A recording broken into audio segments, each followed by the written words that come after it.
Welcome. In front of me I have Honor 20i, and today I will show you how you can clean your micro USB charging port. So at the first you have to grab something like this thin object, and you have to prepare the good source of light to see what is inside.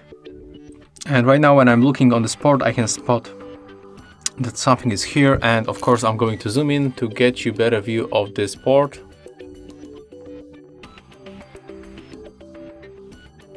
Let's go like that. Let's put it inside our port. Do it slowly and try to don't break anything. Make the gestures like that. Do it gently.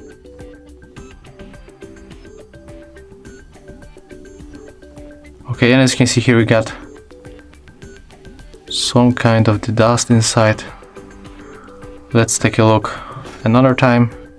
Maybe we can find something else. But I think that right now it is good.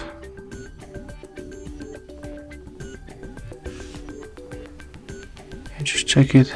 Yeah, everything is fine right now. So as you can see, that's how you can very easy clean your micro USB port in Honor 20i. If you find this video helpful, remember to leave a like, comment and subscribe to our channel. See ya!